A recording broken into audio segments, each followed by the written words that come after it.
जय श्री कृष्णा। एक 8-10 वर्ष का बालक घर के बाहर खेल रहा था। उसकी माँ ने उसे बुलाया। देव, बेटा देव। हाँ माँ। बालक भागकर माँ के पास आया। माँ बोली, बेटा उस पेड़ की छाल उतार लाओ, मुझे एक दवा बनानी है। माँ का आदेश मिलते ही बालक जंगल में चला गया। जंगल में उसने चाकू से पेड़ की छाल खुरची और उसे लेकर वापस घर जाने लगा। छाल में से रस टपकता जा रहा था। बालक का स्वभाव बचपन से ही सत्संगी था। जंगल से लौटते हुए रास्ते में उसे एक महात्मा जी मिले। बालक ने उन्हें झुककर प्रणाम किया। बालक के हाथ में पकड़ी छाल से रस टपकता देख संत जी ने पूछा, यह क्या है बेटा? बालक ने जवाब दिया, माँ की दवाई बनाने के लिए पेड़ की छाल ले जा रहा हूँ गुरुदेव। संत जी बोले, क्या तुम्हें पता नहीं है कि हरे पेड़ को क्षति पहुंचाना अधर्म है? वृक्षों में भी जीवन होता है पुत्र, इन्हें देवता मानकर पूजा जाता है। डॉक्टर, वैद्य जब इनकी पत्तियां, फूल तोड़ते हैं तो पहले हाथ जोड़कर प्रार्थना करते हैं कि दूसरों के प्राण बचाने के उद्देश्य से आपको कष्ट दे रहा हूँ। यही हमारी संस्कृति का विधान है। संत जी के वचनों ने बालक के मन पर गहरा असर डाला। गहरी सोच में डूबा बालक घर पहुंचा। उसने छाल माँ को दे दी और कमरे के एक कोने में बैठकर चाकू से अपने पैर की खाल छीलने लगा। जब बालक के पैर से खून बहता देख तो माँ घबराते हुए बोली, क्या बावला हो गया है? यह क्या कर रहा है? बालक मासूमियत से बोला, माँ, संत जी ने कहा था कि पेड़ों में भी जीवन होता है। मैं पैर की खाल उतार कर यह समझने की कोशिश कर रहा हूँ कि जब मैं पेड़ की छाल उतार रहा था तब पेड़ को कितना दर्द हुआ होगा। माँ की आंखों में आंसू भर आए। बेटे को सीने से लगा लिया। वह समझ गई थी कि सत्संगी विचारों में आकर यह संत बन गया है। और सचमुच आगे चलकर यह बालक संत नामदेव के नाम से प्रसिद्ध हुए और इन्होंने कण कण में भगवान के दर्शन किए।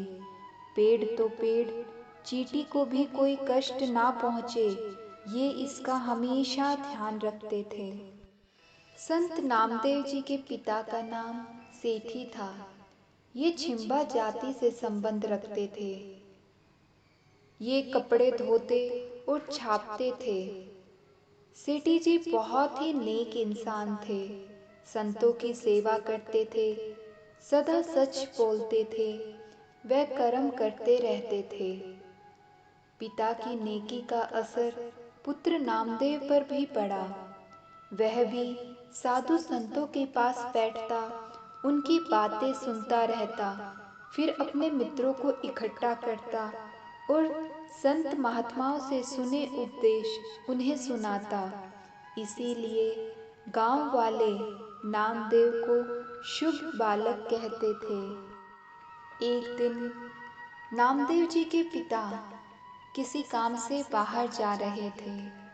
उन्होंने नामदेव जी से कहा, जब तक वो बाहर से ना आए उन्हें ठाकुर जी की सेवा करनी है, जैसे ठाकुर जी को स्नान कराना, मंदिर की साफ सफाई और ठाकुर जी को दूध पिलाना। पिताजी बोले, बेटा ध्यान रखना, जैसे सारे कार्य सुचारू रूप से मैं करता हूँ वैसे ही तुम भी करना। देखना, लापरवाही और आलस मत करना, नहीं तो ठाकुर जी नाराज हो जाएंगे।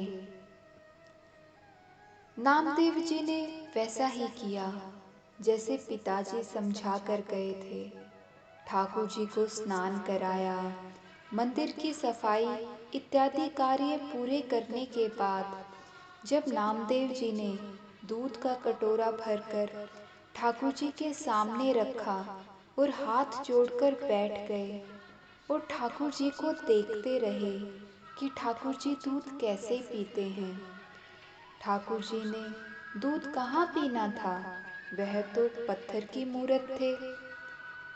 नामदेव जी को इस बात का पता नहीं था कि ठाकुर जी को चम्मच से दूध पिलाया जाता है, वह शेष दूध पंडित जी पीते हैं। उन्होंने विनती करनी शुरू की, हे प्रभु, मैं तो आपका छोटा सा सेवक हूँ, दूध लेकर आया हूँ, कृपया करके इसे ग्रहण कीजिए। जब काफ़ी देर होने पर भी ठाकुर जी ने दूध नहीं पिया तो बालक नामदेव बेचैन हो गया और कुछ इस तरह से विनती की, हे प्रभु, यह दूध मैं कपिला गाय से धोकर लाया हूँ। हे मेरे गोविंद, यदि आप दूध पी लेंगे तो मेरा मन शांत हो जाएगा, नहीं तो पिताजी बहुत नाराज होंगे। कितने प्रेम से दूध का कटोरा मैंने आपके सामने रखा है, पी लो प्रभु। मैंने कोई पाप नहीं किया है। यदि मेरे पिताजी से प्रतिदिन दूध पीते हो तो मुझसे क्यों नहीं ले रहे? हे प्रभु, दया करो। पिताजी मुझे पहले ही निकम्मा समझते हैं। यदि आज आपने दूध नहीं पिया तो मेरी खैर नहीं, पिताजी मुझे घर से निकाल देंगे। कहते कहते नामदेव का मन भारी हो गया और आंखें आंसुओं से भर गई। प्रभु, ये तो बता दो, मेरा अपराध क्या है? आप क्यों मुझसे नाराज हो? उस मासूम बालक की इतनी भावपूर्ण विनती सुनकर अंत में प्रभु भक्त की भक्ति पर खींचे आ गए। नामदेव जी के आंसू पोंछे, मुस्कुराए और दूध का कटोरा पी गए। दूध पीकर मूर्ति फिर वैसी हो गई। नामदेव जी की आत्मा तृप्त हो गई। ठाकुर जी को दूध पिला दिया। प्रभु ने उन्हें साक्षात दर्शन दिए। यह भक्ति मार्ग पर उनकी प्रथम जीत थी। शुद्ध हृदय से की हुई प्रार्थना से उनके पास शक्तियाँ आ गई। वह जो वचन मुंह से निकालते सत्य हो जाते। वह भक्ति भाव वाले हो गए। लेकिन उनके इस भक्ति भाव से उच्च जाति के ब्राह्मण उनसे ईर्ष्या करने लगे। एक दिन कुछ ब्राह्मण और क्षत्रिय मंदिर में बैठकर प्रभु का गुणगान कर रहे थे। नामदेव जी ने जब प्रभु का गुणगान होते देखा तो वे भी वहां जाकर बैठ गए। परंतु जब वहां उपस्थित ब्राह्मणों ने नामदेव जी को वहां बैठा देखा तो नामदेव जी से बोले, हे पाखंडी, यहाँ से उठो।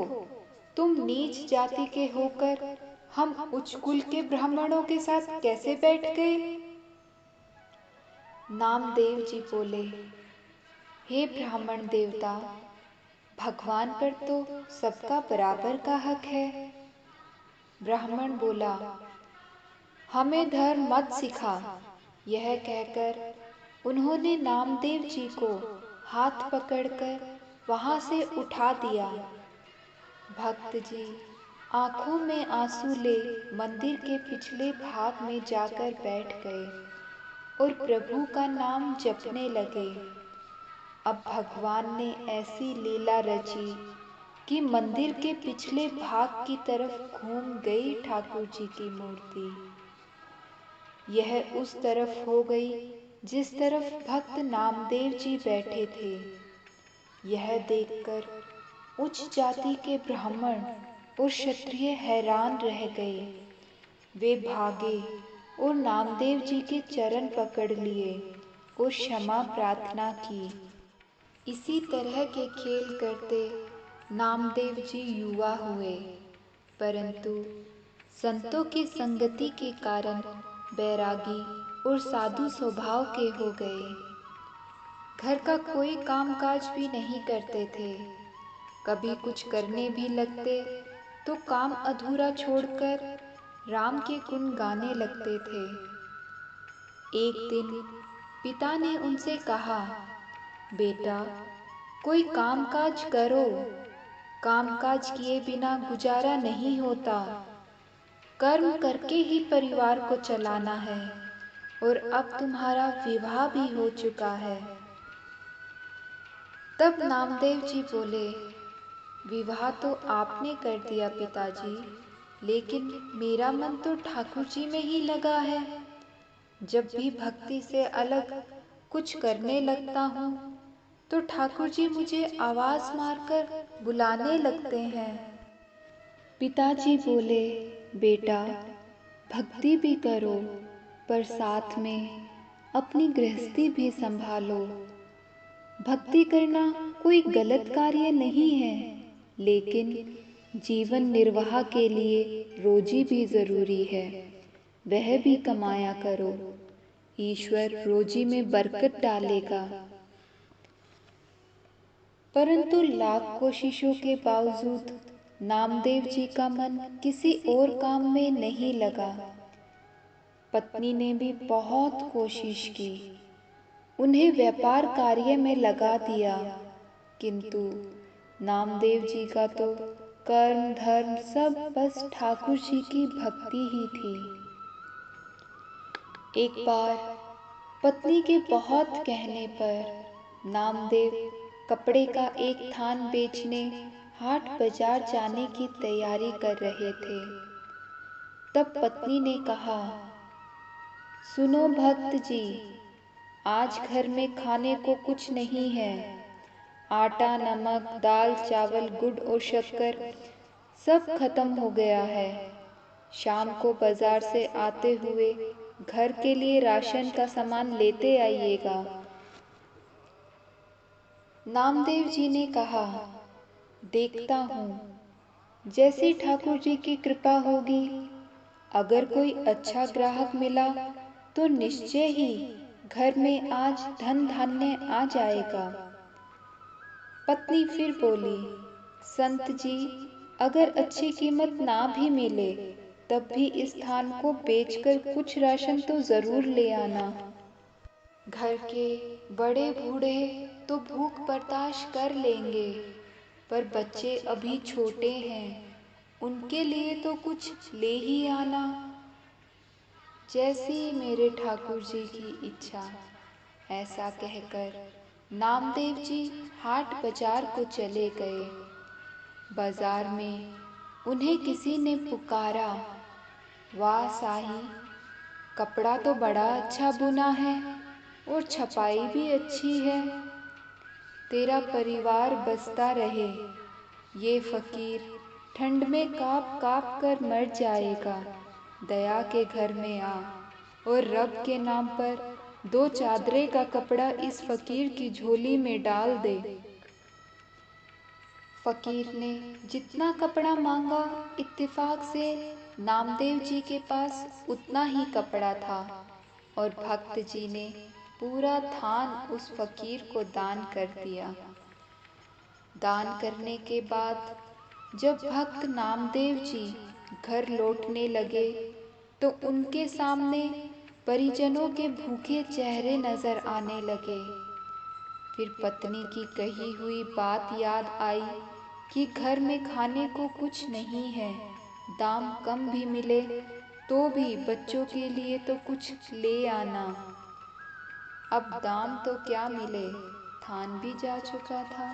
सोचते सोचते भक्त जी रास्ते में एकांत में पीपल की छाँव में बैठ गए और अपने आप से बोले, जैसी मेरे ठाकुर जी की इच्छा। जब सारी सृष्टि की सार पूर्ति मेरे ठाकुर जी खुद पूरी करते हैं, तो अब मेरे परिवार की सार पूर्ति भी ठाकुर जी ही पूरी करेंगे। और फिर भक्त जी तो हो गए ठाकुर जी के भजन में लीन। अब लीला मेरे प्रभु की, भगवान कहाँ रुकने वाले थे। भक्त नामदेव जी ने सारे परिवार की जिम्मेदारी अब ठाकुर जी को जो दे दी थी। भगवान भी पहुंच गए भक्त जी के घर और दरवाजा खटखटाया। अंदर से भक्त जी की पत्नी ने पूछा, कौन है? नामदेव जी का घर यही है ना? ठाकुर जी ने पूछा। अंदर से आवाज आई, हाँ जी यही है, आपको कुछ चाहिए? ठाकुर जी सोचने लगे, धन्य है नामदेव का परिवार, घर में कुछ भी नहीं है, फिर भी हृदय से देने की सहायता की जिज्ञासा है। ठाकुर जी बोले, दरवाजा खोलिए। अंदर से फिर आवाज आई, लेकिन आप कौन हो? तब ठाकुर जी बोले, सेवक की कहाँ कोई पहचान होती है भक्तनी। जैसे नामदेव जी ठाकुर जी के सेवक हैं, वैसे ही मैं नामदेव जी का सेवक हूँ। ये राशन का सामान रखवा लो। अब पत्नी ने दरवाजा खोल दिया। फिर इतना राशन घर में उतरना शुरू हुआ कि घर के जीवों के घर में रहने की जगह ही कम पड़ गई। इतना सामान नामदेव जी ने भेजा है? मुझे नहीं लगता, पत्नी ने पूछा। ठाकुर जी बोले, हाँ भक्तनी, आज भक्त जी का थान सच्ची सरकार ने खरीदा है। जो भक्त जी का सामर्थ्य था उसने वो दे दिया, और अब जो मेरी सरकार का सामर्थ्य है वो चुकता कर रही है। भक्तनी और जगह बताओ, क्योंकि सामान अभी और भी आने वाला है। सब कुछ आने वाला है, बस तुम ये बताओ रखना कहाँ है। शाम ढलने लगी थी और रात का अंधेरा अपने पांव पसारने लगा था। सामान रखवाते रखवाते पत्नी थक चुकी थी। बच्चे घर में अमीरी आते देख खुश थे। वो कभी बोरे से शक्कर निकाल कर खाते, तो कभी गुड़ निकाल कर खाते, कभी मेवे देखकर मन ललचाते और झोली भर भर कर मेवे लेकर बैठ जाते। उनके बाल मन अभी तक तृप्त नहीं हुए थे। भक्त नामदेव जी अभी तक घर नहीं आए थे, पर सामान आना लगातार जारी था। आखिर पत्नी ने हाथ जोड़कर कहा, सेवक जी, अब बाकी का सामान संत जी के आने के बाद ही आप ले आना। हमें उन्हें ढूंढने जाना है, क्योंकि वो अभी तक घर नहीं आए हैं। ठाकुर जी बोले, वो तो गांव के बाहर पीपल के नीचे बैठकर ठाकुर जी का भजन सिमरन कर रहे हैं। अब परिजन नामदेव जी को बुलाने गए। सब परिवार वालों को सामने देखकर नामदेव जी सोचने लगे, जरूर ये भूख से बेहाल होकर मुझे ढूंढ रहे हैं। इससे पहले कि संत जी कुछ कहते, पत्नी बोल पड़ी, कुछ पैसे बचा लेने थे। अगर थान अच्छे भाव बिक गया था तो सारा सामान आज ही खरीद लाना था क्या संत जी? भक्त जी कुछ हैरान हुए, किंतु फिर बच्चों के खिलखिलाते चेहरे देखकर उन्हें एहसास हो गया कि जरूर मेरे प्रभु ने कोई खेल कर दिया है। पत्नी ने कहा, आपने सच्ची सरकार को थान बेचा और वो तो सामान घर में भेजने से रुकता ही नहीं था। पता नहीं कितने वर्षों तक का राशन दे गया। उससे मिन्नतें करके रुकवाया कि बाकी संत जी के आने के बाद उनसे पूछ कर रखवाएंगे। अब भक्त जी हंसने लगे और बोले, मेरी सरकार है ही ऐसी, जब देना शुरू करती है तो सब लेने वाले थक जाते हैं। उसकी बख्शीश कभी भी खत्म नहीं होती। वह सच्ची सरकार की तरह सदा कायम रहती है। तो अब सब एक बार सब मिलकर बोल दीजिए, जय श्री कृष्णा, राधे राधे।